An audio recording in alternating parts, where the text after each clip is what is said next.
Good morning, Naomi.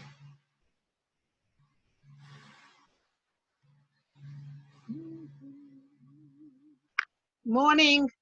How you doing, dear? Great. I just came back from California. Really? Were you out there visiting the grandkids and stuff? Yes. Yeah, it was great.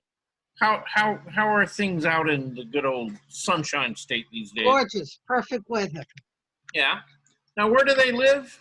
Ladera, Southern California, Orange County. Oh, okay. So close to LA. No, an hour and a half. Uh-huh. Thank Well, goodness. well, that's an hour and a half in California is close. Um, uh, Yeah. well, I never had girls, so it's a big thrill for me Yeah. to And have I teenage yeah, grandkids. I bought the very first house I ever bought was in California.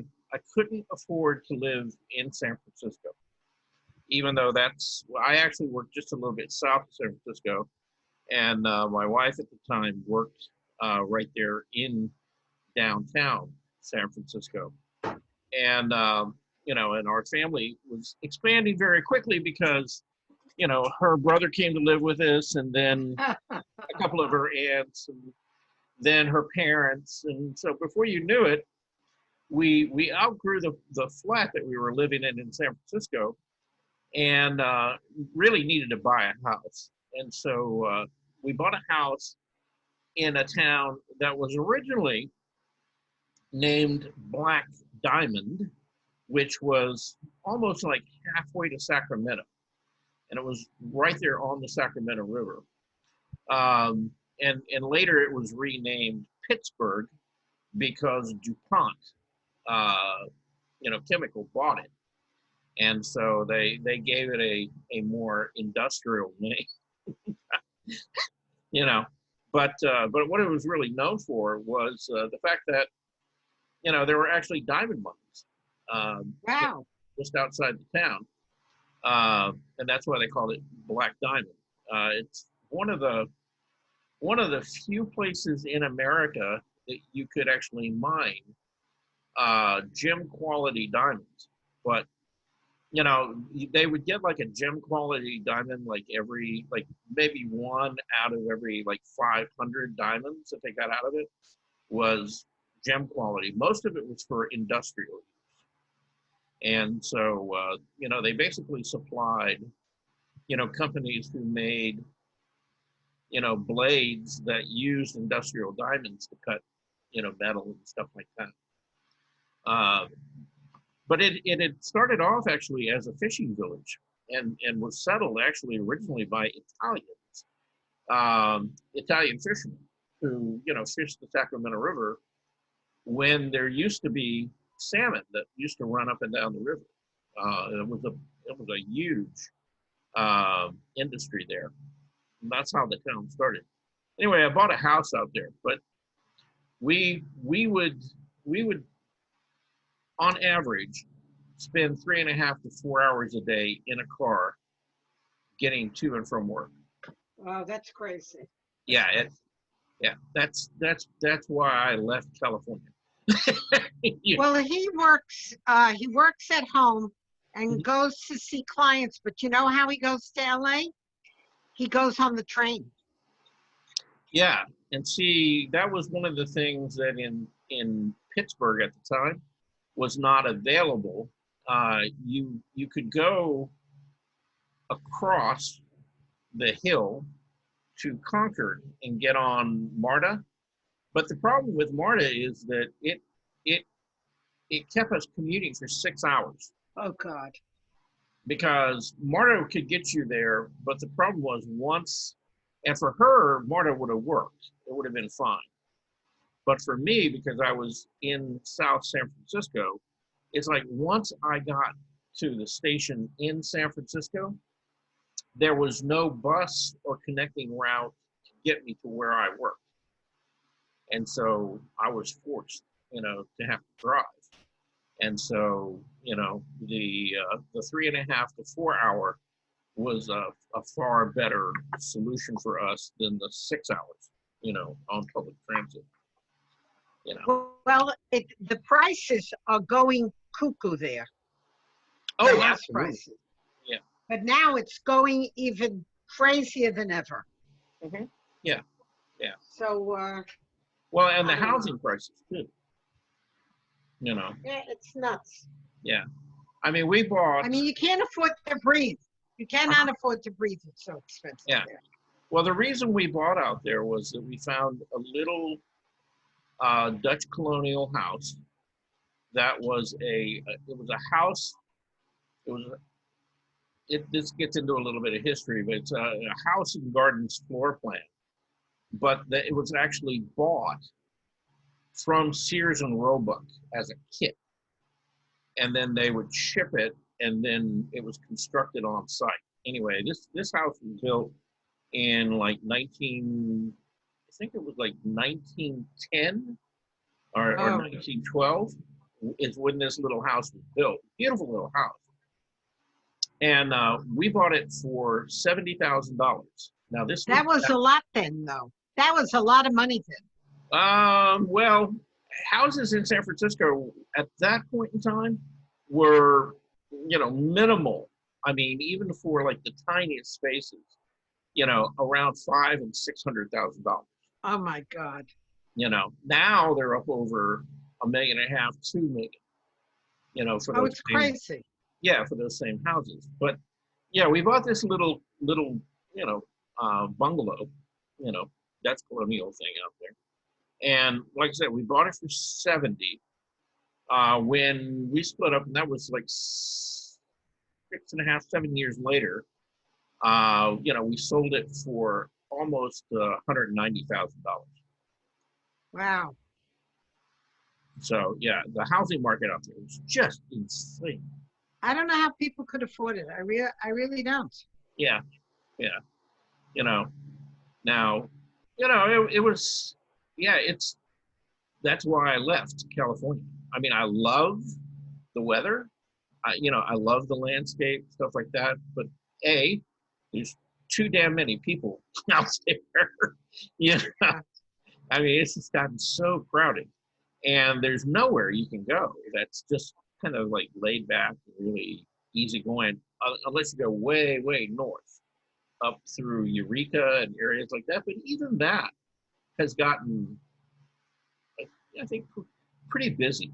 You know, kind of like the very north end of California, up around the Russian River and Eureka and areas like that, are probably kind of like LA and California was back in around about the 1930s, right now. So there's people, but it's not like you're standing shoulder to shoulder.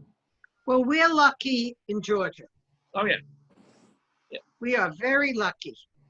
yeah. Well, the difference in Georgia is that there's so much land in Georgia that was not really developed, even as farmland, and so there's lots of places that people can spread out here. There really is. But also, when you look at Georgia and you look at the population of the state of Georgia, and then you look at the population of the state of California, even though California's got more land mass, it's got like 10 to 15 times more people in the state than the state of Georgia. So it's crazy. Yeah. Just, what are you going to do? Anyway, it's that time. It's 10:02. Hey, everybody. How are we all doing? Good morning. Good morning. Morning. Good morning. Happy Monday. Hey. Okay. Happy New Week.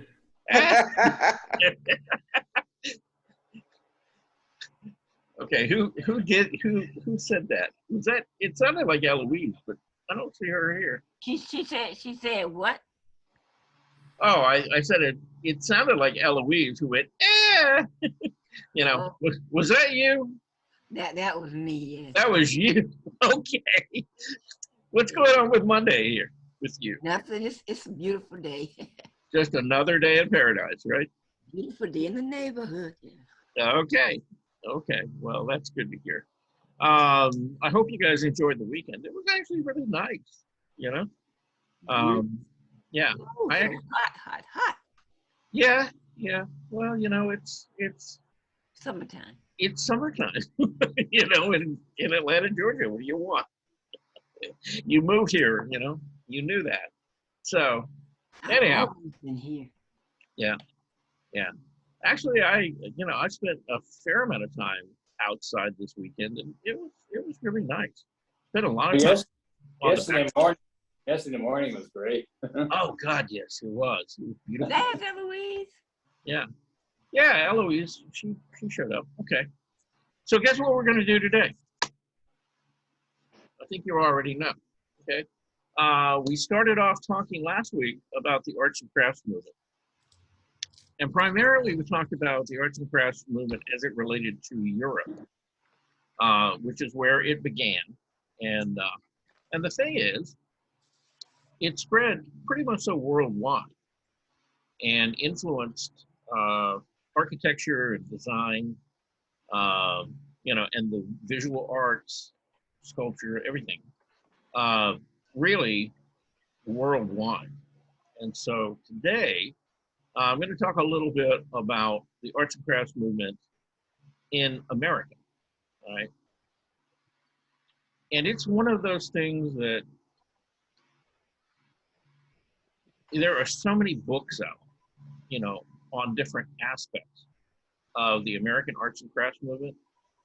There is no one book out there that is comprehensive enough that can really talk about all the different aspects of it, because it was enormous. It made such an enormous difference, in this country, with the architecture and the availability of homes, people being able to have a home. And in fact, Naomi and I were kind of, talking about California. And, one of the things that I did, my very first home that I ever bought was a home that was built around about 1910, 1912. And it was actually a home that was ordered out of the Sears catalog. And that was a pretty common thing to do. In fact, if you look around Atlanta, probably a good 50 to 60% of the homes that are now standing in these older neighborhoods, they came from either Sears and Roebuck or one of about 5 different companies that specialized in putting together, these kits that would be put on a train and shipped to the location. And then you would have people, and a lot of times it was the actual homeowner who would actually put these homes together and build them right there on the site. But all the parts were provided, windows, doors, everything, showed up, and it was built right there on the site. So it was like a very early concept. And that's why you have such a, it's almost like a lot of these houses look almost identical to each other, because again, how they were actually purchased. It's very few of them were built, with, somebody starting to, just put together a house like they did a lot of the early houses in Georgia, which started off as kind of one-room cabins, and then they'd add another room and another room and another room. And that's a totally different type of architecture. So these, you could order it. It would all come, basically ready to put together right on site, and you would have a house in a relatively quick time. And we're talking, it might take several weeks, to actually erect that house and assemble it. And that's very different from people who sometimes took 5 to 10 years to build a house previous to that. So, so that was a big leap forward. Anyway, so we're going to talk a little bit about that. Good morning. Good morning. How you doing, Armando? All right, what you were talking about, a house, what we were talking? Well, we're talking about the American arts and crafts movement today. Oh, okay. We talked about the arts and crafts movement in Europe, right? Uh-huh. Last week. This week, we're doing the American arts and crafts movement.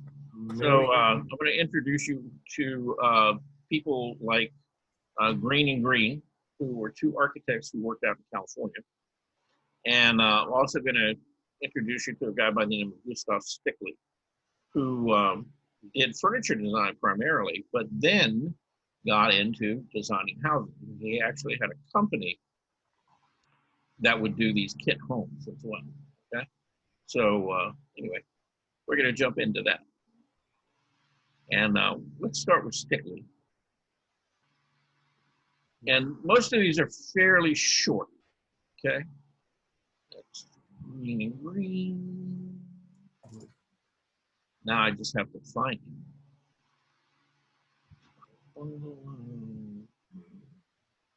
Because I've got about 7 or 8 of these that I can't. Oh, come on, work with me here.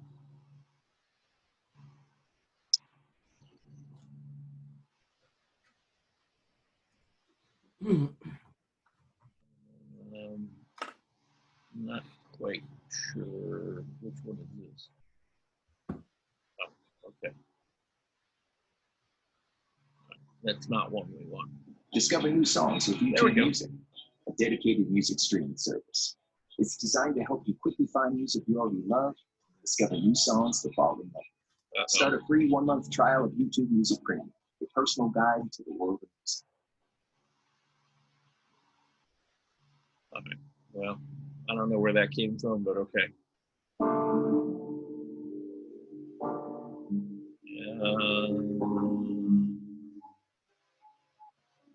Hang on. I gotta find this.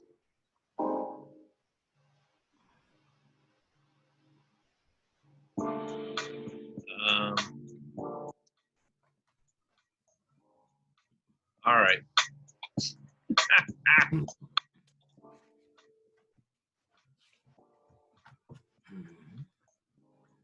Gustav Sticky. Gust Sticky.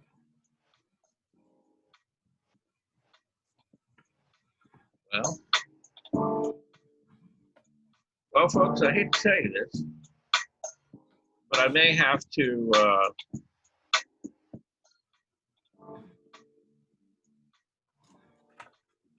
shut down Safari to get this to stop. Close all these windows. Yes, I've got this playing in the background, and I have no. There we go.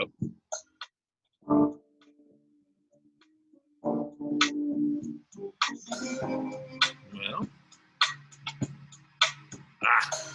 finally. Okay. All right. Wow. Okay, so let's go back and try to find what we had here before. Sorry about that. And let's go. I found that guy. You like what? I found that guy, Gustav Sticky. Gustav Stickley, yeah. Okay. Yep. Yeah. Here we go. Thank God for history. All right. Stop that, and I'll share it. And then while this is playing, I'll go try to find some of the others again. Technology, don't you love it? There we go. All right, so this is not very long. It's only like 5 minutes.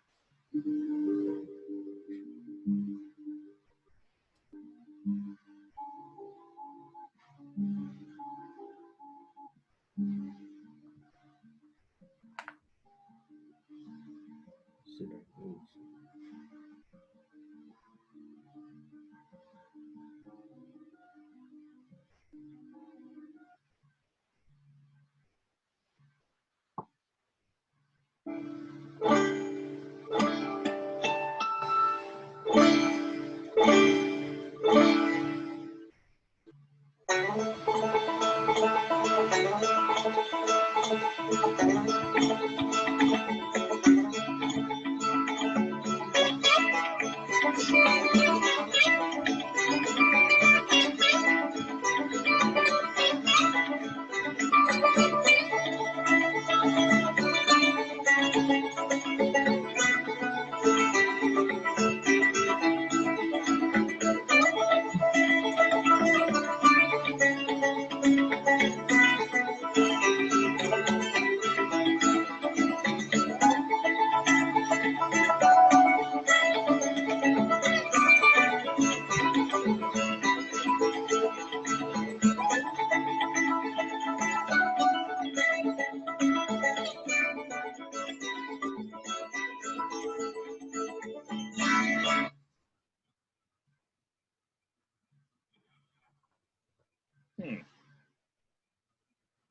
Okay.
right.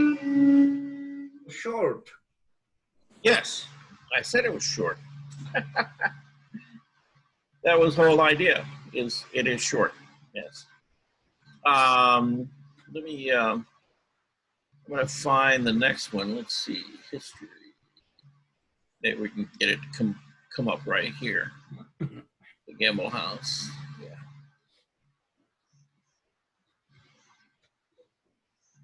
Hey guys, check this out. If Yeah, you we don't own need a a- home and you don't have one of these Generac PowerCell home batteries, All right. Good. We found it. All right. So let's take a look. Now this, we're going to see a video on a piece of architecture. It's in California, in Pasadena. And this is a green and green house. Green and Green were two brothers who were architects, and they built some beautiful places. Anyway, I think you'll enjoy it. Just take a look at the space, the light, the materials that were used, the decoration, and I think you'll get a lot, of information about the arts and crafts movement just from that. And we'll talk about all this stuff a little bit after we watch these.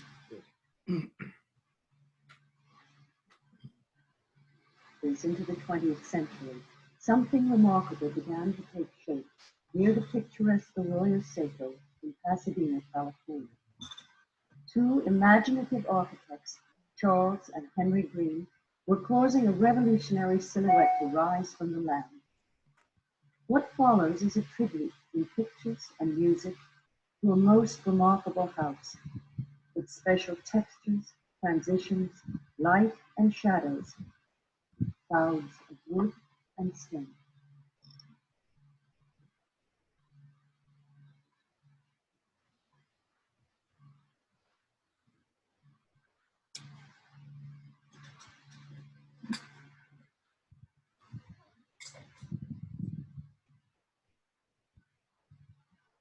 This is the Gamble House. It has been described as everything from the ultimate California bungalow to a rare and unique idiosyncratic work of art, the product of cultured minds and skillful hands, the ultimate expression of the arts and crafts movement.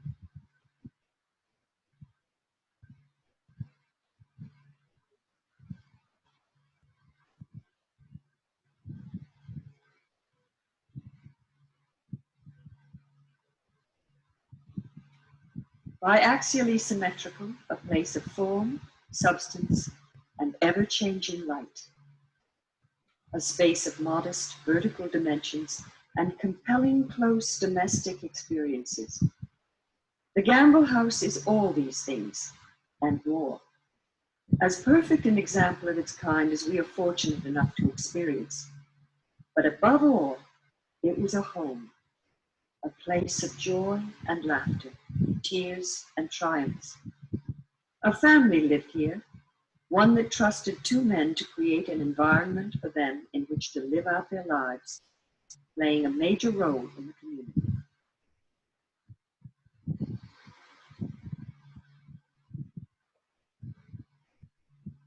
The family, the Gambles of Cincinnati, David, Mary, and two of their three sons.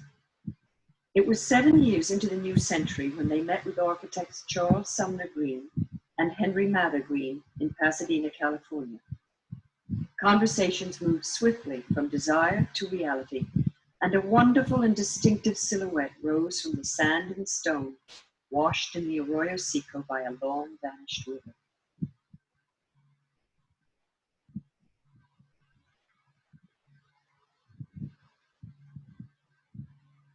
Old traditions represented by Victorian houses and lifestyles were being challenged, and the Greens were in the vanguard, embracing new designs that had sprung from progressive young minds and craftsmen's hands. Their client list in the beginning represented a broad cross-section of the community. Small and then larger commissions began to change the neighborhood streetscapes, which did not go unnoticed by the Gambles. They were perfect clients, progressive enough to seek new directions and able to give the Greens the freedom to stretch their full talents.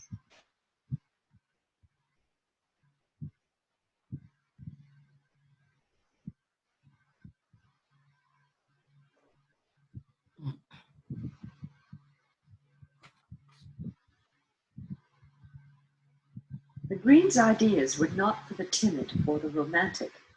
They were visionaries, and their visions were firmly founded in family and school. They had first come to Pasadena to briefly visit their parents, who had come here for the clear, healthy air. Unaware of the imminent building boom and receiving an unexpected commission, they set up their practice in 1893. Pasadena was moving away from its rural past as the Indiana colony, and was bustling with resort hotels frequented by the likes of the Carnegies, the Roosevelts, and the Gambles of Ivory Soap fame. David, Mary, and the family came from the Midwest on rolling islands of Pullman elegance. They detrained and liked what they saw: warm, inviting sun, lush orange groves with blossoms that overwhelmed with sweet fragrances, the delicate sweep of graceful green fanned palms, creating inviting shade in which to spend lazy afternoons, foothills that turned deep purple in the early evening light, and mountains that loomed all around, close enough to touch with their dusting of snow, beautiful to the eye without being chilling to the bone. It was a paradise, and for the newly retired David Gamble, a place he was compelled to visit again and again. But they soon tired of spending their winter months in the plush confines of the Raymond Hotel. Its destruction by fire in 1895 may have been influential in pushing them to have a home of their own in the Crown City.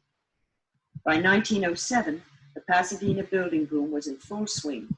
The ring of carpenters' hammers could be heard in every corner of the city.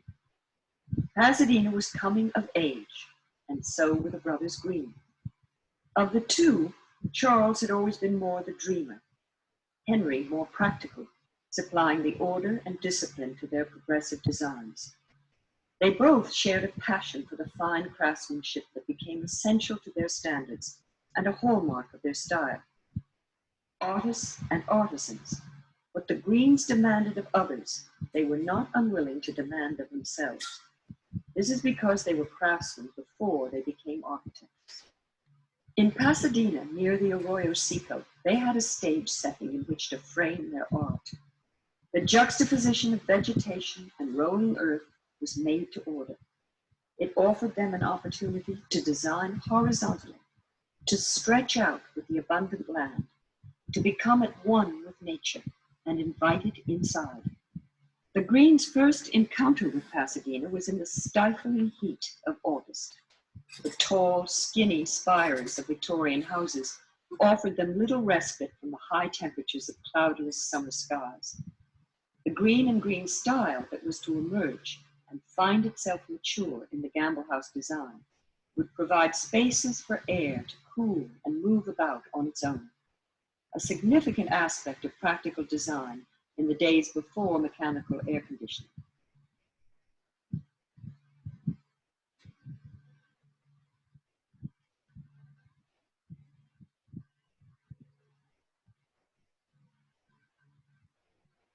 Pulling up to the front of 4 West Borland Place, the Gamble House appears to float in a sea of green lawn. Moving closer, a driveway appears, like a desert mirage, a graceful ribbon rolling out to welcome both hoofs and treaded tires in equal measure, its bricks laid out in a long chevron.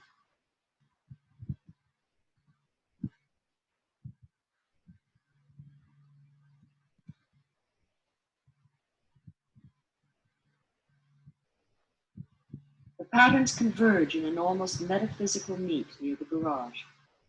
There, great iron-bound doors opened and closed to admit their charges, gleaming, polished things of chrome, steel, and rubber, paeans to the horseless carriage, but at the same time sternly containing their sound and fury until they were needed for an errand or a family outing.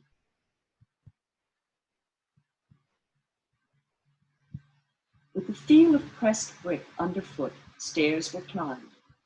At the threshold, there was an immediate sense of having arrived at a very special place.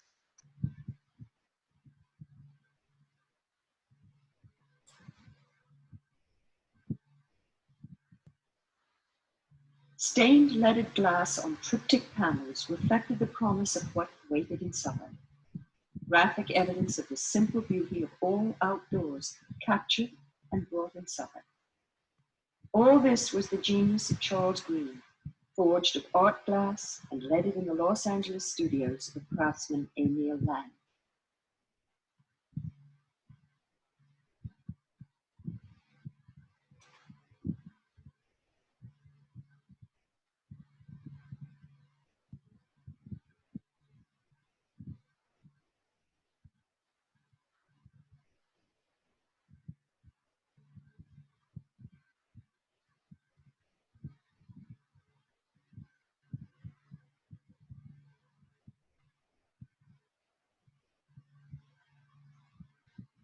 Lit from behind, the glass, with shapes outlined in lead, is somehow given the fragility of living things.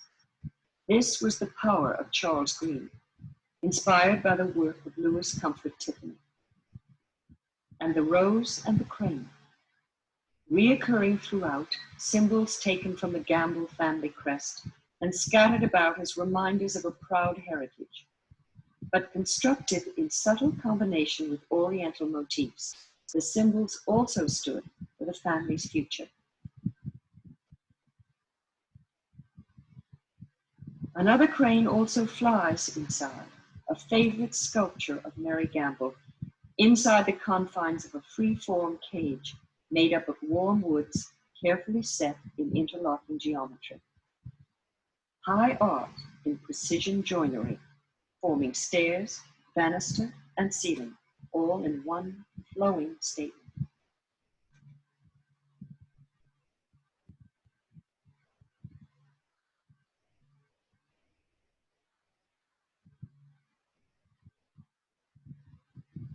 With rounded corners, teak pegs cover the raw ugliness of nail holes and screw tops, overlapping joinery with ends softened and rubbed to perfection. If this woodwork failed to please the practiced eye of Charles or Henry, it would be replaced. Nothing seems to have escaped their scrutiny of perfection. It remains a solid tribute to artistry and tradition, unfettered by considerations of cost or compromise, and deserving of preservation for generations to come. But it could have turned out differently. It was in this spot that perhaps the most profound decision regarding the future of the Gamble house was made. It was after the end of World War II, and the house was occupied by David and Mary's eldest son, Cecil, and his wife, Louise. The house had become so familiar as a family home that it was impossible for them to step back and see it as the architectural masterpiece that it was. So the family entertained ideas of selling the house because it did not appear to suit the current needs of the family. But then Louise Gamble heard a prospective buyer talking about the interior hand-rubbed natural woods being too dark and wanting to paint them white. Louise promptly turned to Cecil and declared that the house was most definitely not for sale.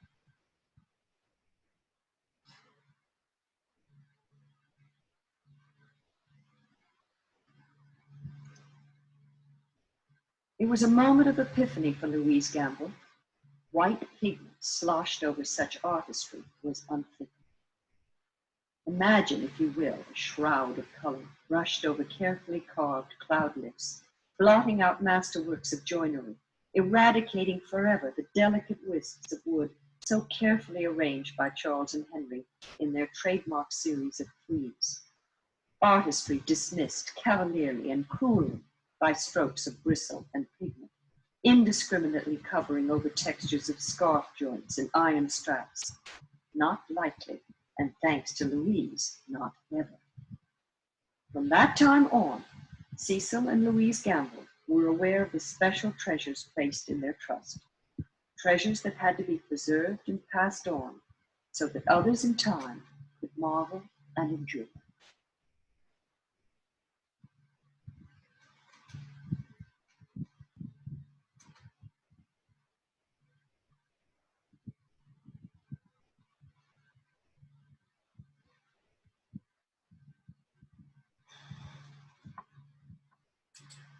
If the entry hall is a welcoming kiss, the living room is a warm embrace. It is space filled with many choices. An ingle nook with its cozy proximity to firelight, inviting a curling up with a good read and a cup of warm tea.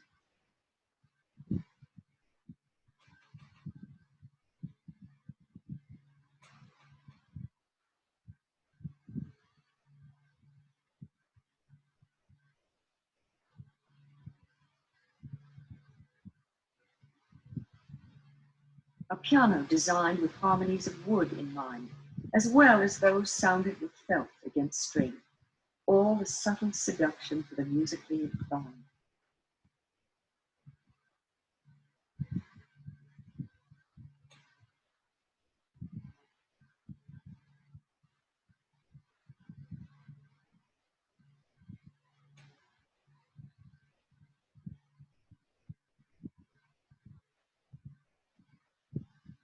Deeper inside, furniture carefully designed by the Greens appealed to those seeking a vista of the Arroyo Garden or the groves and hills just beyond. If electric lights were a novelty just after the turn of the century, so was the notion of placing its lamps indirectly, hanging baskets of illumination, framed in delicate woods and suspended by straps of animal hide. But what are the unknown properties of these mysterious rays? It was thought that harm might come to the unshielded eye, so once again, the genius of Tiffany to the rescue, in the shape of the gentle butterfly, nature's form protecting against man's manufacture.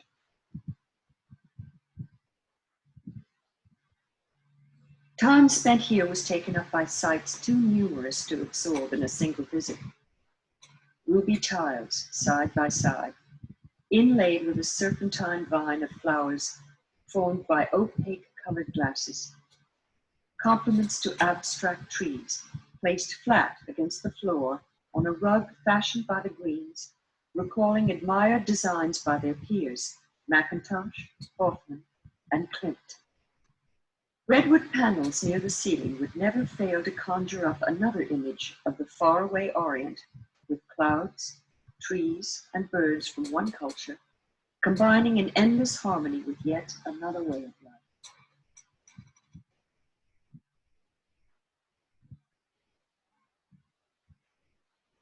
Everywhere, originals and variations on a theme. Dutiful attention to things from the outside brought into familiar focus inside. Delicate structures perfected by nature and plucked from their habitats by the vision of the artist and the craftsman.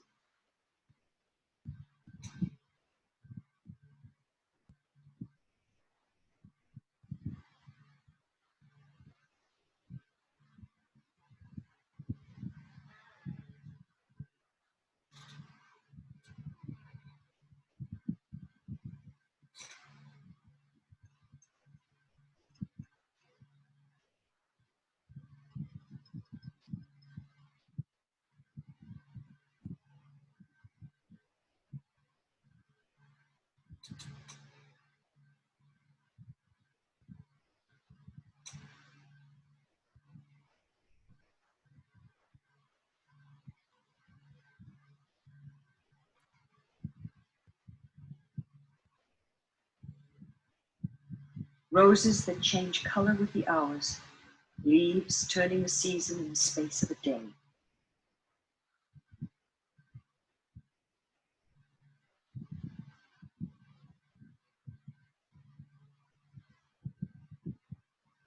Shapes welcoming the sharing of good food, a melding of sight and scent truly memorable. Everywhere shapes in concurrence, followed by shapes in symmetry, all echoing the comfort of things familiar.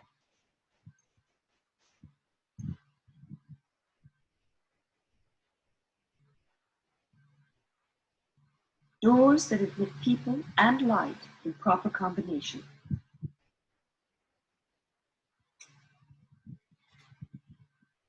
Charles and Henry Green had attended the Columbian Exposition in Chicago on their way west in 1893. The Japanese pavilion made a particularly lasting impression. They were smitten by the simplicity of structure and sculptural forms they observed, and allowed these to become a recurring theme in everything from heavy support beams to delicate ornamentation.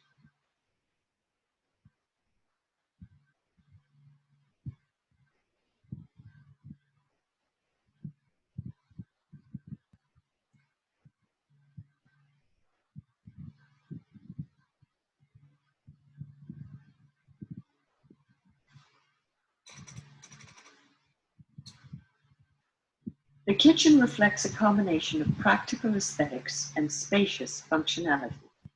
Over the years, changes were made here in the name of modernity. Most of these have been restored to the original appearance.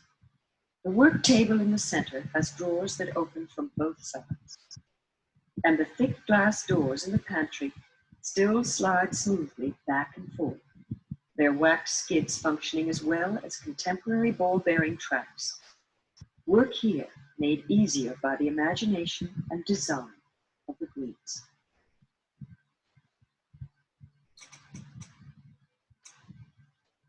Moving past the splashes of color in the form of oriental rugs and up the staircase to the second floor, hands glide over wood that feels like satin.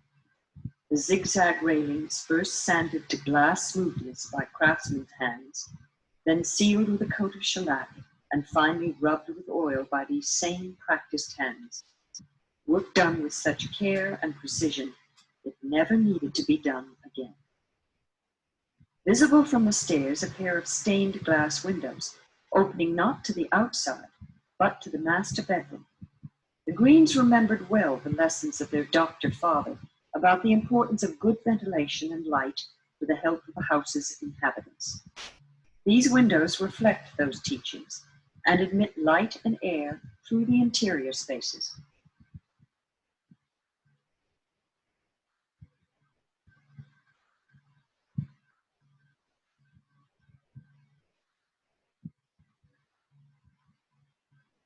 The furnishings in the master bedroom, like most of those throughout the house, are specifically designed by the architects.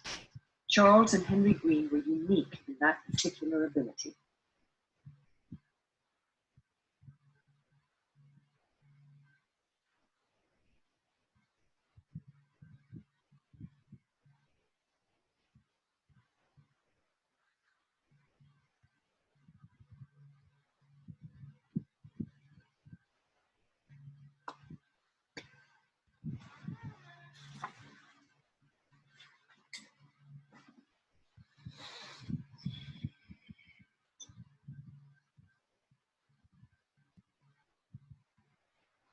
Their total concept also featured the design of lighting and fireplace fixtures, including those in Aunt Julia's bedroom. She was Mary Gamble's maiden sister who lived with the family. After Mary died in 1929, Julia was the only permanent resident of the house until her own death in 1945. Some believe she still lives here, a ghostly presence seen and felt by more than one visitor to the Gamble house. She would still feel at home here. Her room is as she left it in life, warm wicker designed by the Greens and soft, muted colors. The wall ready for the Franklin stove she insisted on, but never installed. Such was Aunt Julia's distrust of gravity heat and the Southern California climate. She was, and perhaps still is, a force to be reckoned with.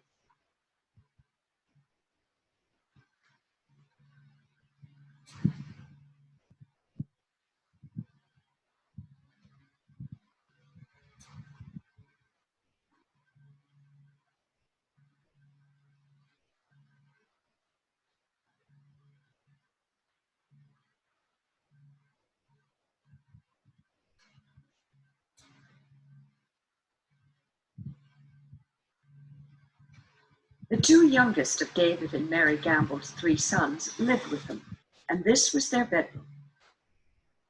In the winter, the cozy brick fireplace provided necessary warmth, but for much of the year, the boys took advantage of the warm temperatures to sleep outdoors on the porch adjacent to their bedroom. The Greens incorporated vast overhangs of roofline to shelter and shade. In the evening, these wonderful sleeping quarters became profound antidotes to fitful nights spent in search of cool rest. The third floor is a space dominated by one room. Originally designed as a billiard room, ironically for a family that didn't play the game. The view from its windows is spectacular, a 360-degree vista encompassing the Arroyo Seco, the San Gabriel Mountains, and even City Hall and downtown Pasadena.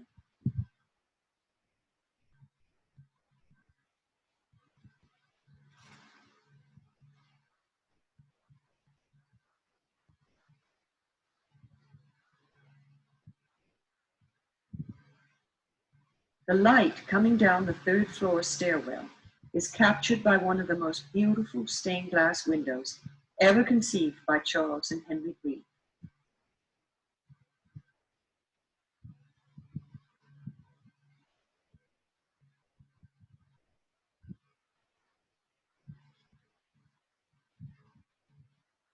Throughout, there are little symphonies composed to themes of inside out, outside in, of transitions and interfaces between disparate yet conjugal materials, gunite and grass blended by the gossamer web of an itinerant spider, clinker brick and natural stone, forced to live together by the good graces of a mortar that binds. The joy of discovery in the Gamble House is that one thing often leads to quite another. It is this mystical chain of surprises that results in unplanned journeys to unexpected destinations, of places where the soul and the mind can separate for a while, each to find their own pleasures from images of time and space, freshly encountered and newly experienced. The eye of the finder influenced by the eye of the creator. And once there, into the dimension of the rare and unfamiliar, where mere stones become magic transport to gardens beyond imagination and of vistas unlimited, where all sights coexist in simultaneous realms, wondrous yet commonplace.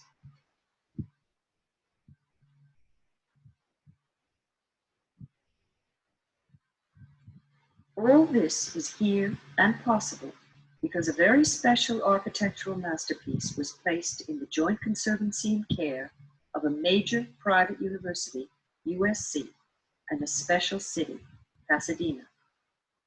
They both play an important role in preserving the heritage that is the Gamble House. The University of Southern California took on a significant responsibility in terms of preservation, going beyond its traditional role, acting positively even though no precedent existed for this undertaking in this area. The dream and the reality that is the Gamble House is shared by those who bring their love and energy to the common cause. The director, the docent council, and the friends of the Gamble House all have worked hard to preserve the legacy since the heirs of Cecil and Louise Gamble donated the property. In 1966, the heirs made a joint agreement with the city of Pasadena and the University of Southern California to preserve the Gamble House for all time. As we move to the turning of a new century, much has changed, but our ties to the past remain and continue to be vital in our hope for the future.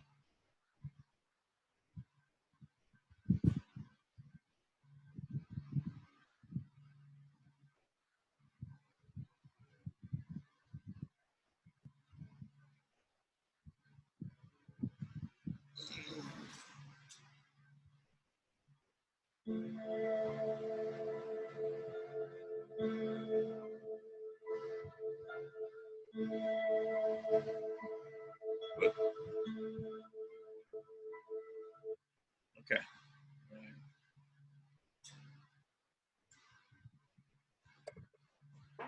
Well, that was kind of a disappointing video. It was, I've been to that house about 4 different times, and that's probably one of the brightest, lightest, most airy houses you've ever been in. And that video, everything was like really, really dark.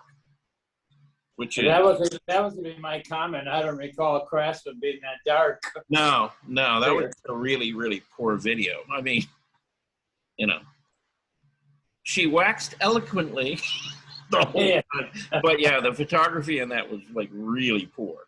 Okay. Yes. Yeah. And the thing is, I watched about maybe 5 or 10 minutes of that early on, and it didn't seem that bad, but all the way through it was pretty sad. Let's see. If you look beyond that, it's interesting because it's a perfect example of form following function, and and the fact that they were contemporaries of Frank Lloyd Wright, and so I wonder if they were in competition with one another in Does this seem developing. familiar to you? Yeah, hang How on about one this? second. Have you ever been at a show with it? Okay, I'm sorry. All right, go ahead. Oh, but basically, I was saying that they were contemporaries. Frank Lloyd Wright and the Green Brothers were, because they're both about the same age and time-wise. But their methods were. From what I know about Frank Lloyd Wright is his work at the college in Lakeland, Florida. He designed that whole complex of it's called South Central Florida University now, but it used to be called something else. But anyway, and sadly that all the buildings, are not all of them, but a great many of the buildings in Lakeland are deteriorating to such an extent that they're almost unrepairable at this point, because it was just let go. So sad. Yeah. Well, and the thing about Wright's work, he came a little bit later than they did, just a little, not a lot.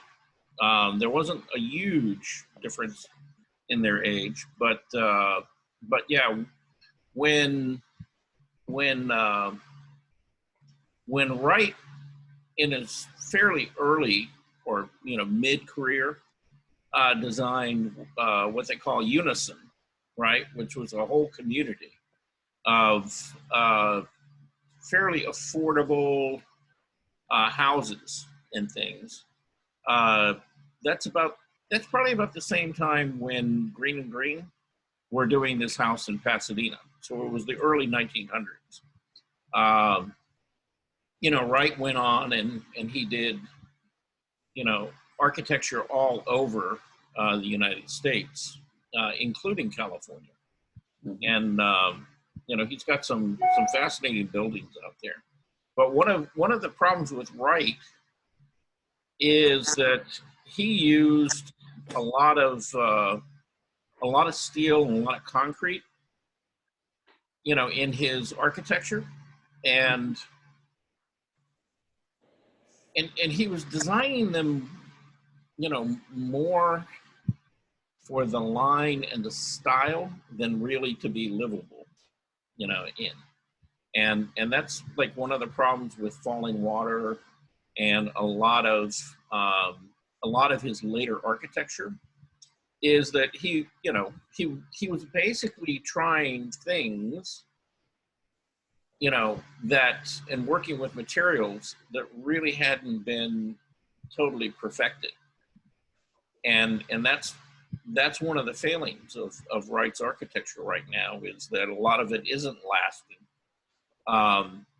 Where if you go back and you look at a lot of the stuff that he did quite late, in the Prairie School, things like that, those houses are pretty solid and are lasting fairly well. So he's got a little of both. But yeah, he's an interesting character.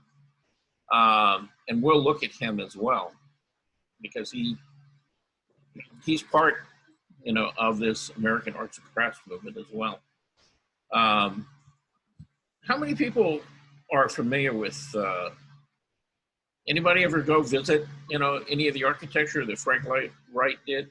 Any of you ever been up to like Chicago, up in the Northeast, area? Wisconsin Dells. Pardon? In Wisconsin, I'm from Wisconsin. They've got a Wisconsin Dells. Yeah. Yeah, I've visited several in the Chicago area. Yeah. Visited. I mean, from a distance, I saw the house at Oak Park and outside of Chicago. Yeah. Yeah. Well, I live in a Frank Lloyd Wright, Robert Greene inspired complex. Oh, you did, or flat roofs, high pop out transom ceilings, and it's a Wright inspired complex. That's where you live now? Where I live, yes. Oh, and where, may we ask where you live? That's on Carpenter Drive, right at Roswell Road and 285. Carpenter Drive is a little U road. Huh? Yeah. Okay. All right. Right, Yeah. right at the new off ramp. Right. Yeah. Yeah. I've seen those from the road. Yeah, and then there's another one which I used to live in, which is in near Chastain Park, right across from the Publix on Roswell Road in Wyuka. Mm-hmm. Yeah. It's the same as this building or this complex. So and I lived in both. Yeah. Okay. Yeah. We visited. We spent time visiting Falling Water. Mm-hmm. Which was unbelievable. Yeah. I admire the guy. Yeah. Well, yeah, he did some beautiful work. You know, the one thing that was kind of interesting about Wright, he was not a very tall person. And if you've ever been in any of his houses, the ceilings feel kind of low, you know, in most of those, and particularly like Falling Water. Because I think the ceiling's maybe 8 feet, maybe a little bit less. You know, but yeah, it gives you this very kind of horizontal, kind of compressed feeling, you know, to the house. There's a house, it's south of Carmel, before you get to Big Sur. And you wouldn't even know it's there because you drive right by it because there's nothing of the house sticking up above the ground. Literally, you pull up on a driveway and you go down a set of stairs, you know, into the ground and, you know, into this home that's actually built, sticking out over the cliffs in the Pacific Ocean. And it's an amazing house, but again, you know, it's very horizontal and very low ceilings in it and all concrete. Anyway, it sticks out about probably 20 feet from the cliff side, which is the living room. And it's nothing but glass out there. And in the middle of the living room is a round window looking down at the water and the rocks down below, which are probably a good 60 feet, you know? And it's, you know, when I visited that house, it was very unsettling. I couldn't live in it. You know, I would be afraid of falling through, you know, through that glass, you know, you know, because it's just like, why have you got this big opening, you know, to watch the rocks in the water, you know, down below. But it's, you know, and he's got a couple in Carmel that he built, you know, out on a couple of the different points and stuff. And again, you know, beautiful ideas and stuff. But yeah, I wouldn't, you know, personally, you know, I wouldn't want to live in a Frank Lloyd Wright house. It would just kind of be a little too, I don't know, just a little, I guess I'm claustrophobic or whatever. You know, they're not small spaces, but again, because of the low ceilings, they just kind of feel, I don't know, give me kind of a weird feeling when I'm in them. I have a question about Green and Green. I just had looked up a little bit. It seemed like they did a lot of almost private commissioned work. Did they ever go anything really public, or was it just from that they became? No, they pretty much so. You know, they were a private architectural firm, Right. and they probably built close to 300 houses during their career. You know, which is quite a few. And they built a lot in the San Francisco area, Berkeley in particular. They've probably got like 8 houses in Berkeley, but they probably got close to 40 or 50 houses just in the Pasadena area that they built. That's the main area that they concentrated in. You know, is in that, you know, that California region. I don't think they ever built anything outside the state of California that I know of. So I'd have to research that. But, you know, beautiful, beautiful designs. And like I said, I've been probably to like four of their houses that they built, a couple of them in Berkeley.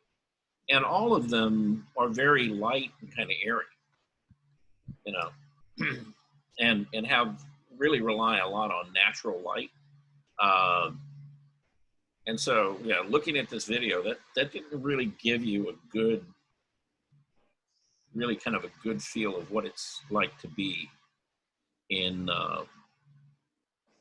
you know, in one of those houses. So, I'm gonna try to, well, in fact, I found it. Let's see, building. Yeah, okay. There's one more video I wanted to watch. It was this one right here. I'm going to share with you. And I promise you, I've watched this one all the way through. And the photography is much better. And I think you'll get a good sense of really what it was. You know, Craftsman architecture was really all about.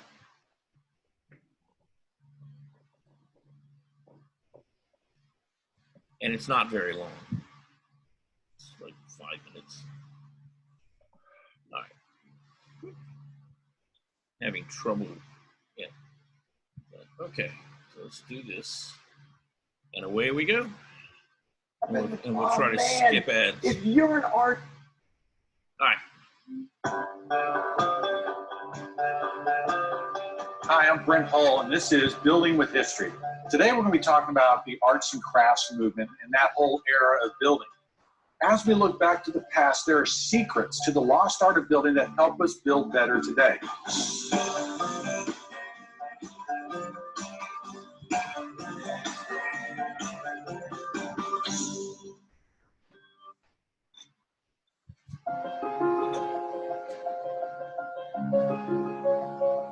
The arts and crafts movement is a period of time from the late 1890s up into the 1920s. It is a sociological revolution, as opposed to a time where a great technological change takes place. It was a change of feeling and mood in the country about how industrialized life had become. People like William Morris in England, Gustav Stickley, who spoke against the over-industrialized life.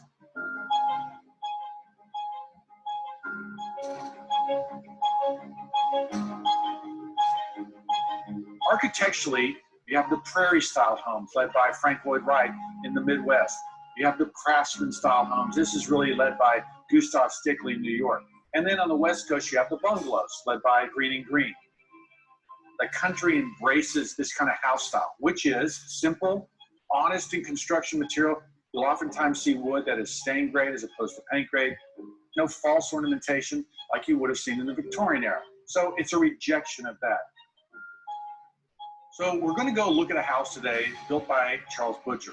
All the millwork that we're going to see in this house was available in these catalogs. Here is a page where you see 4 different styles of plate rails as they would go around a room. We'll actually see that in the dining room. We'll notice the windows in this house, divided light upper sash and a single light lower sash, typical of this architectural style.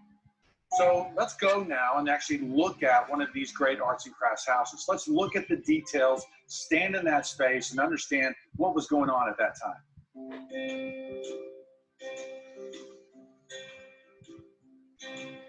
So we're in the historic Fairmount District, just bungalows after bungalows, all built up between 1900 and 1920.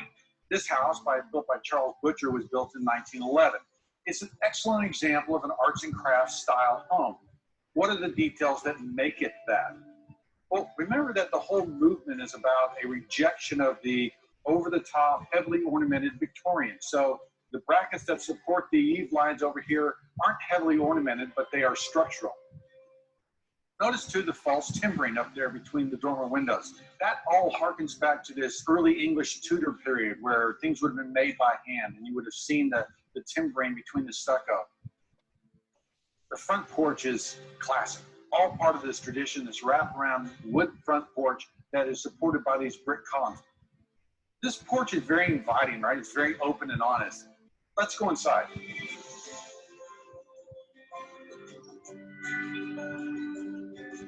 Now we're in the dining room of this wonderful bungalow. In 1911, 1912, there really wasn't the modern kitchen that we know today. Most of the decorative cabinets were things like this. They're built-in furniture. The leaded glass, the butterfly hinges, really pretty examples of this here. Notice the beam ceiling, it reads as very arts and crafts. I love the plate rail. We don't see it very often. I see it advertised, I see it put into the magazines, but not all of these houses carry this detail. And to see this original plate rail in this house is just awesome. Now, I've never seen this detail where the top little header piece has this little cutout, which just adds a little bit of a shadow line, a little bit of a detail that's really kind of fun in my opinion. One of the most important features of old houses, especially from this period, are the windows. You'll notice on this window, we've got a 20 light window over one, okay? Saw that in the catalog. It's called a Queen Anne sash. It's developed during the Victorian period where you have a divided light upper and a single light lower. It's a fascinating system, this rope and pulley system, where you have this weight inside the wall that supports the weight of the sash, and it's able to lift up and down. And it was how air moved. And in fact, the upper sash would lower on one side, the lower sash would open on another side, and you'd actually have convection air moving through the house. It really was a functional system that isn't used today now that we have air conditioning.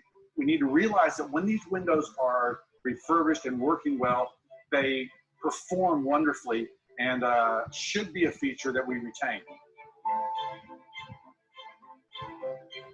One thing that's interesting about fireplaces, there aren't a lot of wood mantles that go on these fireplaces. The reason why you see a brick-faced fireplace, and in fact, the brick companies came out with a lot of designs for bricks, is because fire was a big hazard at this time. And of course, this really reads as really strong structure and it's part of that ornamentation that works, that is functional, not necessarily there just for decoration. That really reads this way. It's one of the features, in my opinion, that makes this house so great. So hopefully this was good inspiration for you. Maybe you're restoring an historic house. Maybe you're about to build one. But now you understand the nuts and bolts of what goes into this style, and you can go out and build a great one yourself. I'm Brent Hull. Thanks for watching Building with History.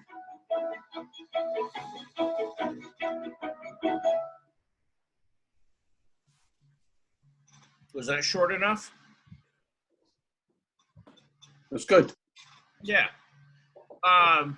In looking at, just watching, that video. There. Stop. I think you could see pretty clearly that house didn't really look dark. That was one of the big things about, arts and crafts houses, is that they were really, for the time, they had bigger and more windows than a lot of Victorian houses. And light was a really important element in them. That pretty much so, when you look, at those houses or spend any time in them, they don't need a lot of electrical lighting, stuff like that, other than at nighttime. because all of the rooms did have ample windows. And not only was it important for the light, the houses were actually architecturally designed, to basically cool, themselves throughout the year, with airflow. And he talked about, the use of the windows. And unlike a lot of Victorian houses that the air kind of gets a little bit stagnant in them, with an arts and crafts house, you could open 2 windows and air would flow through the whole house and cool it, even in like hot summer days, which were one of the big selling features, around that period of time, because people didn't have air conditioning. So, keeping air moving through the house and trying to keep the house cool, was an important element there. Anyway, let's see how we're doing. Well, we're at 11 o'clock. Any thoughts about any of this stuff?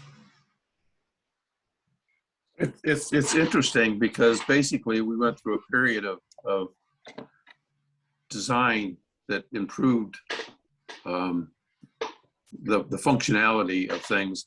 However, right now there's a big push on going back to just functionality. I mean, a lot of the architecture of today is pretty boring. and there's been a lot of criticism about a lot of these government buildings that are just kind of blocks with windows in them, and very, very disinteresting architecture of today. So anyway, that's my 2 cents. I never cared that much about the arts and crafts style homes, because I guess I grew up around them and they seem to be clunky and heavy. Sponsored by Powermatic, the gold standard since 1920. Sorry about that. Okay. Anyway. And viewing these videos about the insides of them kind of made me have a greater respect for them. The Greens were meticulous with their designs, and I'm really amazed at all of the work that went into some of those homes. And I see a lot of the modern contemporary architecture now is accepting or borrowing some of the outside styles of the arts and crafts period, maybe because it's in the South. The roof lines and the idea of a porch in the front, the ones that I have seen lately they seem to be going back to that type of style, but it's a little more cleaned up to me. Right. Yeah. Well, yeah, you've got a totally different use of materials, and they're borrowing from that style, but they're trying to build houses that are more of that open floor plan and incorporate that open floor plan with that traditional look right now. And they can do it because we have totally different materials now that you can work with that are more energy efficient. And the big move right now is, in making houses energy independent. And actually a Craftsman house, those basic designs in many ways, they kind of fit into that mold, and they can be, if you're building a house, they can be built to be very, very energy efficient. Because you've got big open expanses of roof spaces that can be, now they've got tiles instead of like solar panels. The actual shingles on the house are actually solar panels and things that, you can incorporate into the house, as well as, collecting rainwater off of the roof system and things to help, with the actual use of water in the house, so you don't have to rely on public utilities. And a lot of architects right now are moving in that direction. Even if you live in an urban environment like Atlanta or anything else, a lot of them are incorporating not only solar energy, but like passive heating and cooling systems as well as water collection. Because again, what happens, if some of these public utilities fail, and so having alternatives, where the house can be self-sustaining, can really make a huge difference. And so you're beginning to see a lot of that just beginning to happen now. But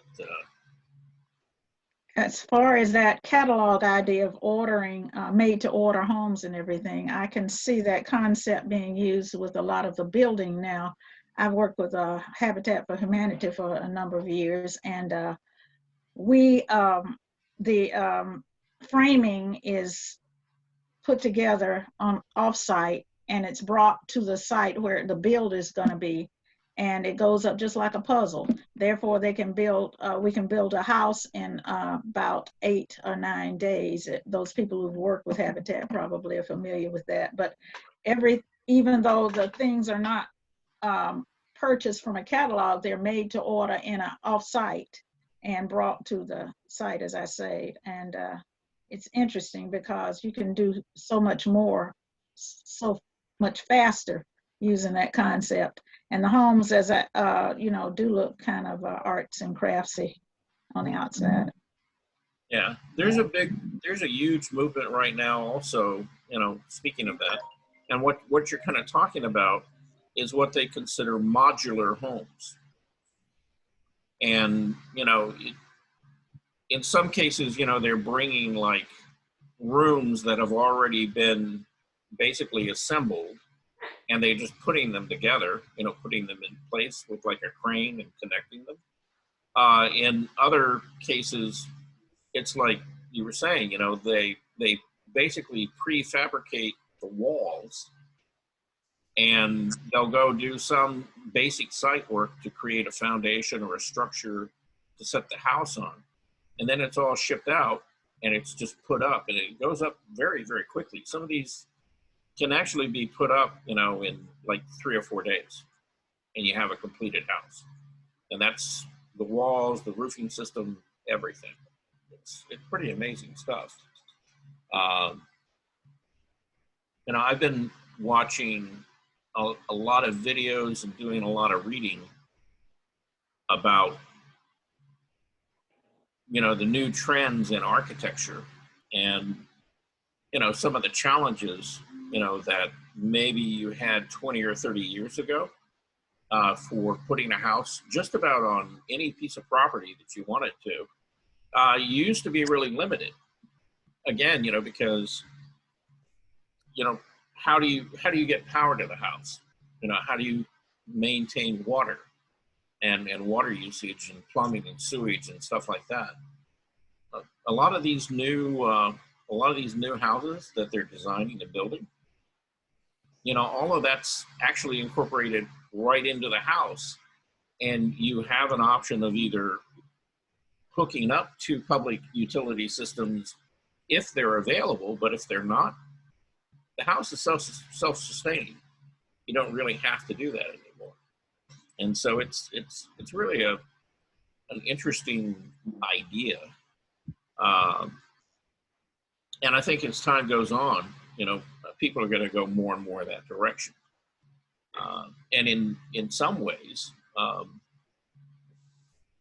University of Auburn and Georgia Tech have had an ongoing competition now for about the last 20 years in the architecture departments, where they'll get together and they try each year to design, new, more energy efficient, homes.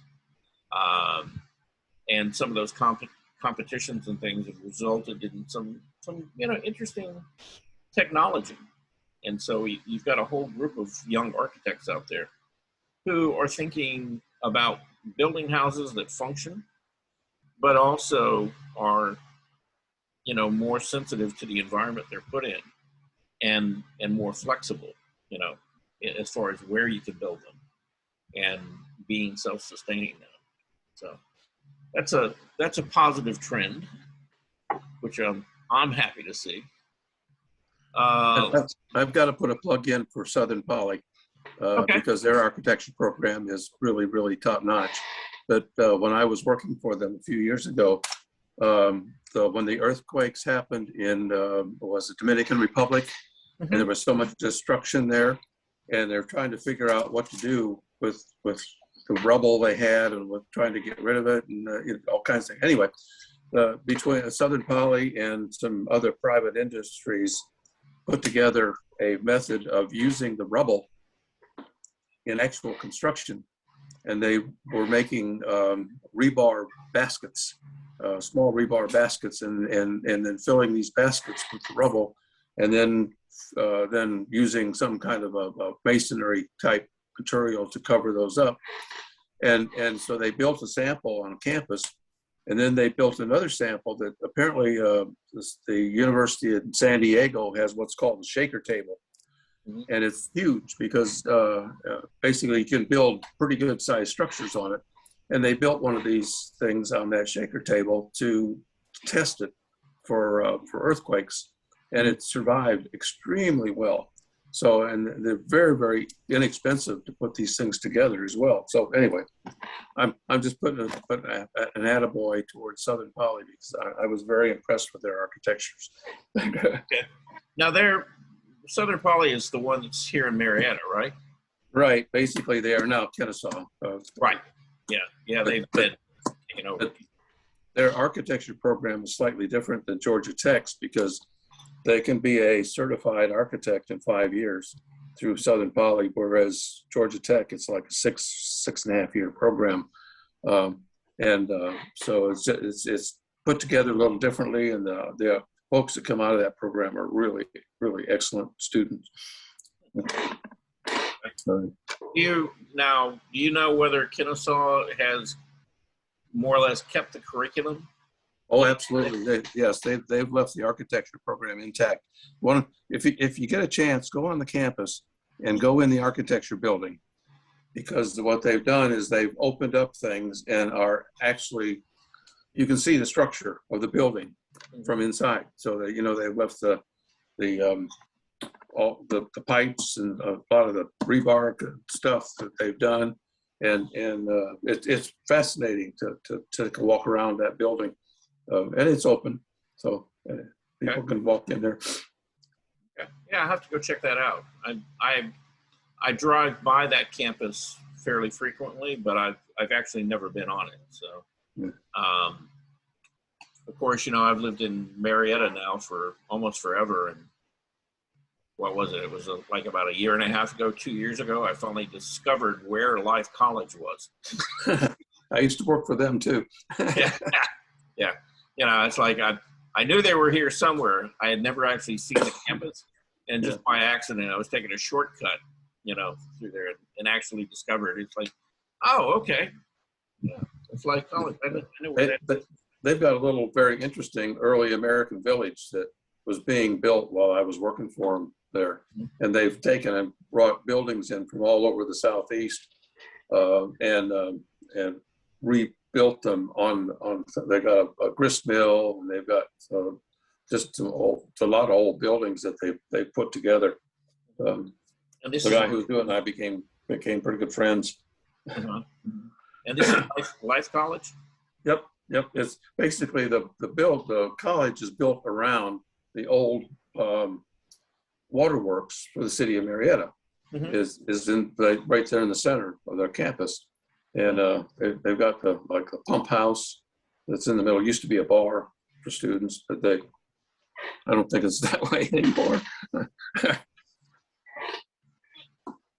That kind of goes antithetical to their curriculum, I think. But maybe a little bit. Maybe a little bit. Yeah, but they're college students, of course. That's right. Anyway, all right. Well, I'll tell you what. I've got one more video. This is not real long, but again, it's. Let's see. Well, it's about 20 minutes. Okay, and this is about the last thing we'll watch on Arts and Crafts Architecture, and then next week we're going to get into some of the actual crafts, such as metalwork, pottery, sculpture, painting, you know, talk about a group of people called the Roycrofters, you know, and actually look at how, you know, how this kind of influenced American design and the actual, you know, fine arts, you know. So next week's going to be kind of about connecting all this stuff that we're seeing here today, you know, and actually looking at different artists and things that were influenced by that and fairly active, you know, in this whole movement, because there were actually quite a few, and you'll be surprised actually about how far-reaching this really got. So at any rate, we're going to watch this one last video, and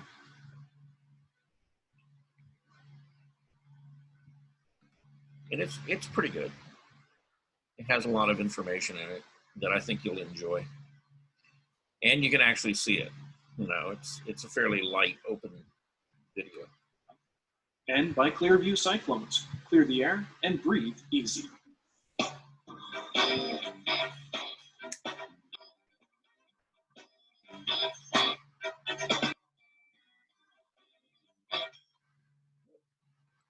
If you're a homeowner with a $100 or more electric bill, this video is for you. YouTube and ads. You probably already know that most. There we go.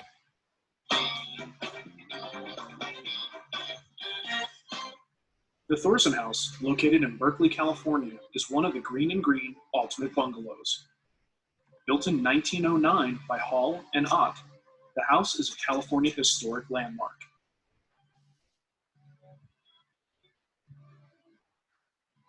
The exterior of the home has a timeless landscape with a level of detail that hints at the treasures within. Inside is a masterpiece in design and execution in numerous mediums, including metal, tile, and of course, wood. Since 1942, the house has been owned and cared for by the Sigma Phi Society of California, who's responsible for its care and preservation.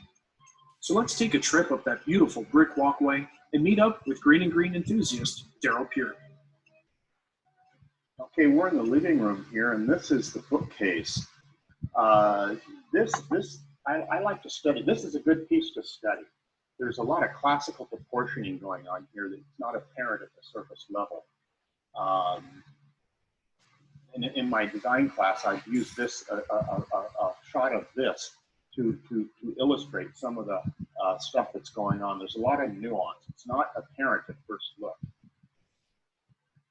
This is one of my favorite things in the Thorson House. It's one of the first things I noticed when one of my early visits.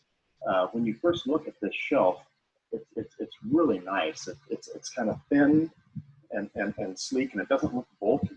But if you think about it, this is a long shelf. It's nearly 4 feet long, if it isn't over 4 feet long.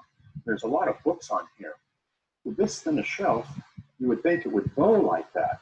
But when you look underneath the shelf, you see these, what I call kind of a waterfall detail. And the shelf is actually not that thin. It's actually much thicker, and it has a lot of load capacity because of that. But when I first saw this, I didn't think about the load capacity and stuff. I just thought this little waterfall detail was a really, really, really neat detail. But as I thought about it, I realized there's a purpose for that. You know, this is form follows function at its best. That drop down gives it that shelf more bulk so it can hold all that weight. That is, the Greens did that over and over again. They had a problem that they turned into an aesthetic detail, made it a plus rather than a minus. The level of detail is incredible too, because if you look at this, I guess it'd be a breadboard end here. This cascades down, but this is proud all over here too. So I mean, it's detail upon detail. The little breadboard is proud of the cascading layers here. Yeah, before we leave the bookcase here, there's another detail that I find just astounding.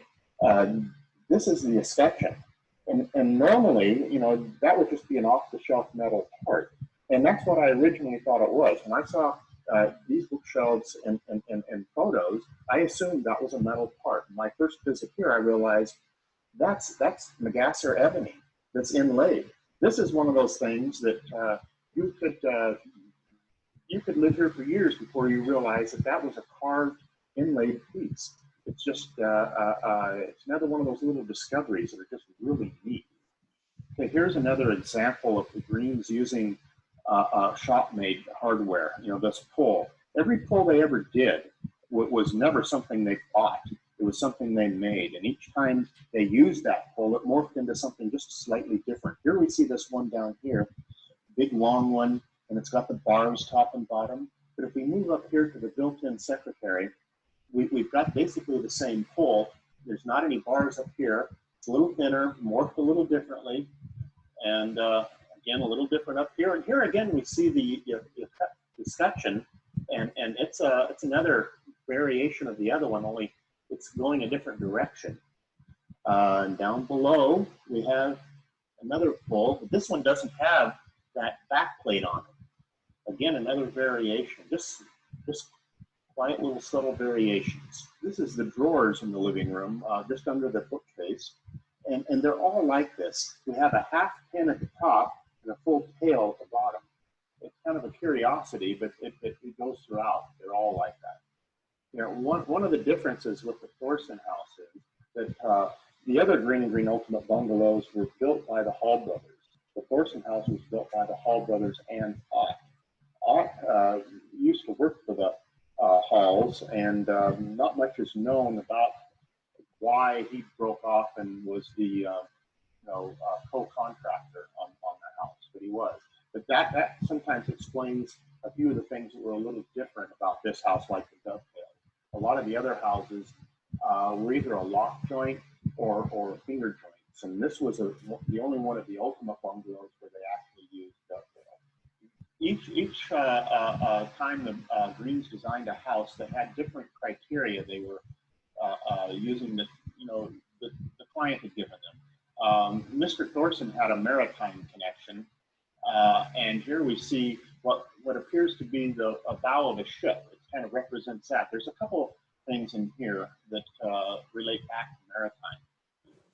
Here's another unique detail to the Thorson house. This whole corner here, there's all sorts of levels going in and out. Very interesting detail. As we follow this up the line, you can look at the grain up there. It goes at a diagonal 45 degrees. That's another little play going on with all this different stuff. And here we have another light fixture. We're in the living room next to fireplace here. This is an interesting one. There's another one in the dining room that's like this, only this one is dark. This one is stained very, very dark. Has a lot of nice little cutouts in it. Here we have an example of recessed lighting, green style. If you look at the pattern here, there's a lot of cloud lifts and stuff, 3 panels. They hinge down and you can get up into the lights. Very interesting. Okay, here we have the French doors between the entryway and the living room. On this side, they're faced with teak. As we open them up, well, before we open them all the way, let's take a look at this hinge here. It's like a lot of green furniture. It's butt hinges stacked all the way down.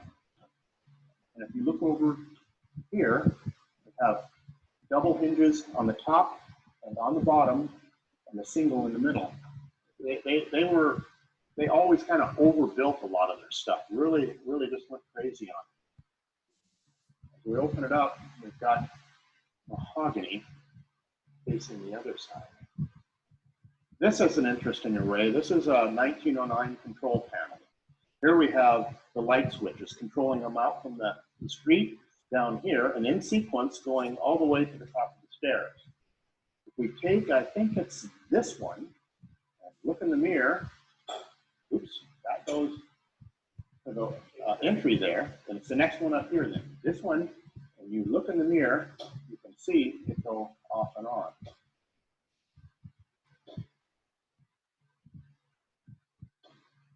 Okay. Here we have another illustration of the Greens taking something that could have just been, you know, an off-the-shelf metal part, but making it out of wood. And it's a coat rack, a coat hook rather, in two different kinds. I'm not sure what the purpose of the lower one was versus the upper one. This might have been hats, and this might have been canes or whatever. But another illustration of making it yourself rather than buying the part off the shelf. The Greens often took something of utility and made it a thing of beauty. Here we have this scarf joint, and to look at it, you'd say, "Oh, that's just a really neat design implement." But that's a function. You know, that's a functional piece. But it looks so neat. You know, they stylized it to the point of making it art. You know, this painting is original to the house, and again, it's that maritime theme, and it's survived all these years, still here. Okay, Green didn't take things off, you know, just cut and paste. They didn't just take a detail and replicate it here, replicate it there. Each instance had its own purpose, and it was within context. They had to think of where this was going, what it was doing.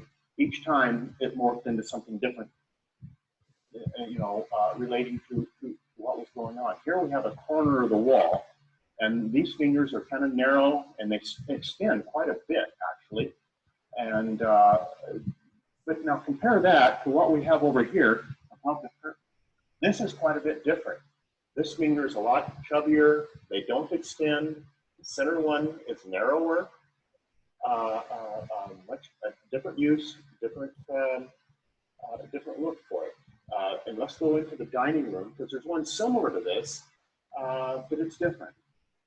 Now here we have another finger joint. It's similar to the one that was holding the curtain rod, but the two fingers here are similar, but this one is much thicker. It's the same as this one, basically. Again, different instance, and they made it do something different. I'd like to get into Charles Green's head sometime, but that's not possible. That's going back in history to wonder why it was different, but it does work. If you were to take that one and put it here, I'm sure it wouldn't look like it. This is the built-in in the dining room. This is one of my favorite pieces. It's very, very subtle. Notice the cloudless. They're very, very quiet. They're not loud. They don't hit you over the head.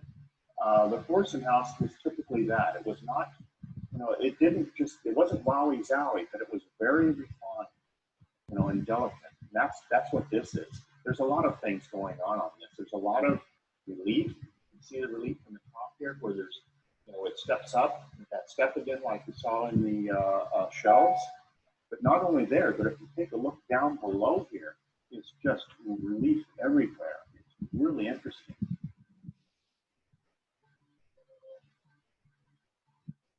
Okay, here we have the fixture that's in the ceiling of the dining room. There are all kinds of layers going on, all kinds of detail up in here. If you look really close up here, you can see all kinds of little relief that, and that's interesting because it's so far away. You know, when the closer you get, the more detail you see. One really fun little thing with this is to replace the lights. One of these goes up. There it is, right there. I'm going to be very careful because I don't want to break anything. See how that recesses and goes up? That's how you get access to changing the bulbs in that piece.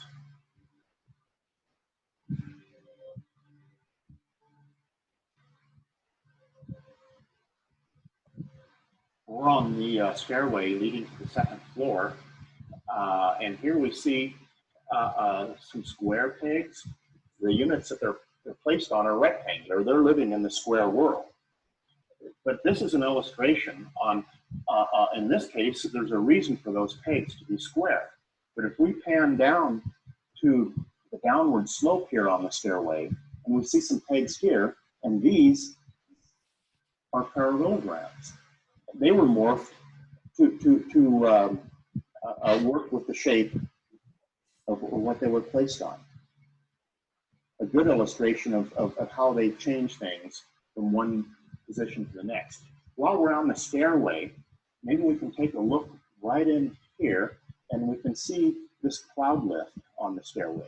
And it illustrates, you know, when they did cloudless, when they rounded things over, There was absolutely no facets, no sharp edges.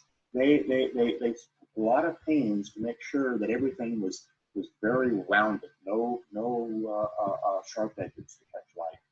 This detailing in here looks Art Deco, but this was a few years before Art Deco. We're upstairs in Mrs. Thorson's bedroom. Here we got the light fixtures. They're not quite as fancy as the ones downstairs. They're a little more utilitarian. You can see where this one used to hang down on a chain and swing. You can see the marks where it left. But here's a really interesting feature right here. There's been a lot of speculation about what this is, but this is original. The speculation is it's a chin-up bar. We will never know, but I mean, there's a door here, so it's really not, you know, for a curtain rod. It's chin-up bar sounds good to me. There's other theories. This could maybe it wasn't a chin-up bar. That sounds good to me because that's what I would have used it for. But apparently, it looks like it's not going to hold. You know, it could be, you know, that she hang her clothes there and let them dry or something. Something to do. It was a function of hers that she had specifically done here or something. Okay, here's a pole in the upstairs hallway. I really like this one. It's kind of in a low relief, very subtle, very quiet, but very elegant, just very, very nice. When we pull the drawer out, you see this in a lot of green and green drawers. You see this gentle little cloud lift on the side. But again, that's like we saw with the shelves down below. I think there was probably there was a utilitarian purpose to that. And as we move the drawer in and out, it moves in and out real easy until it gets right up in here. It's not difficult, but that's a tighter fit. So it also serves to let the door move in and out easier. And then when it gets up where it's supposed to be, it's much closer. We're on the outside of the house now. The house is on Piedmont Avenue. But you see, and the house is 2307, I believe, on Piedmont. But you see 2806 here. This is Bancroft. This is the side of the house. This is where the delivery man would come and he had a key to this. He'd open it up. This is kind of what was called a cold closet, kind of a ice box of sorts. He would put this delivery in there, and then he would push this button, and it would turn on the light up there, and it would tell the people, the servants inside, that a delivery had been made. Okay, here we are next to the coal closet. Now we have coal, C-O-A-L, not cold, but coal. And they would open this up, and this is where the coal delivery would come. This is what's called the clothes yard. At one time, they would stretch a line diagonally across this yard, attaching it over to the other side, and they'd hang their clothes out here. It was all enclosed with fencing and stuff around here, and it was used to hang the clothes. And this is what was called a garbage receiver. The garbage would be placed in there, and at that time they didn't have a lot of garbage, just table scraps and enough to just a little bit. The garbage collector would come, he would open this up by foot, and he had a hook on a line, and he'd reach down there and then just pull that up, and then he'd retrieve it and off you'd go with it. Yeah, this isn't woodworking, but this is one of my favorite details of the Thorson house. These metal straps are kind of self-locking. They've been here for years, and you see they kind of aged. They've got a little, not really rust going on, but they're kind of pitted, and they're just really almost organic looking or something. You can see they're locked in this side, and as you go around the beams here, it's the same thing over here. They're kind of self-tightening, self-locking. You look at the roof line up here, no, that roof is not sagging. That's a Japanese detail where it works its way down like that. And look at the gutter where it gets wider and follows that same flow downward. Interesting detail. A lot of the details of the Thorson house are Asian, you know, like the cloud lifts and such. I mean, that's easy to spot. But if you look up at the top of the chimney, you see these arches, and that was kind of a Gothic Tudor thing, you know. But then if we look over here and up at the top of the roof line, you see that large overhang, which is more of a Swiss chalet thing. So they were good at blending all sorts of different sources to make it kind of speak the same voice. It really, it works well together, coming from a lot of different varied sources. I'd like to thank Daryl Peart and the Friends of the Thorson House for giving me the opportunity to make this video. While the house still looks great on camera, it is in need of some TLC. So if you'd like to help support the restoration effort, please go to thorsonhouse.com for all the details. There are some major restoration projects in the works, and the Friends of the Thorson House need your help to make them a reality. I hope you enjoyed this tour of a Green and Green Ultimate Bungalow. There we go. All right. So that gave you a little better look at what the inside of a Green and Green house looks like. And you were actually able to see it. Yay! Okay. So, yep, we have weird people trying to call me still from New York. At any rate, so that's kind of the end of the architectural tour. Like I said, next week we'll be discussing and looking at really more of the fine art that came out of the arts and crafts movement, and how that kind of morphed into about 6 different art movements just within the United States, which some of them are still happening today. So we're participating in them, actually. So that's kind of the plan. Anybody got any questions or anything? Anything we need to talk about before we call it a day?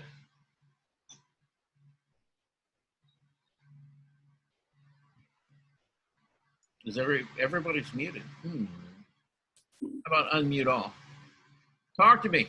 No, I don't hear. I don't have any questions. That was interesting, though. Okay. Yeah. All right. How's everybody doing on their self-portrait assignment? Coming up on Thursday. I haven't started. You haven't started? I don't know how to start. I gotta figure out how to start. I don't want it to be like my other one. My other one didn't turn out so well. All right. Now remember what I said about these. Okay. It's your portrait, but it's kind of your portrait as it relates to the fact that we've all been sort of locked away in our houses for the last year. And so it could be a lot of different things. It could be, you know, a traditional portrait. Here I am sitting in front of, you know, a camera, right? Or something, a mirror. Or it could be maybe a little more psychological, you know, maybe more about things that you've felt or discovered about yourself. You know, maybe like, for example, one of the things I used to do was I would do these little still lives in the morning. But in a lot of cases, you know, they talked about, you know, they didn't show, well, they talked about my relationships with different people. And rather than painting the people, you know, what I did is I kind of tried to capture the feeling of, you know, my relationship with them through the use of still life, you know, flowers, food, things like that. So they made some interesting paintings in doing that. So the spectrum is, you know, pretty broad. And again, you know, medium could be anything. It could be a drawing. It could even be photography. I mean, anything that you come up with, as far as, you know, creating some kind of image that sort of reflects who you are, you know? Okay? Okay. So, and we're going to talk about those hopefully on Thursday. So, tomorrow, actually, one of the things we're going to do during Art Share, Søren has been, he got a little inspired by Husted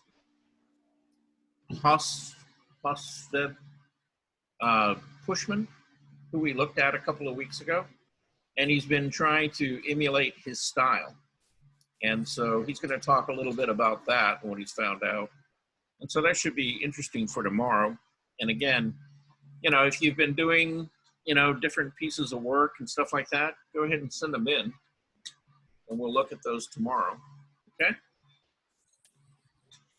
Anybody else? Got anything to say?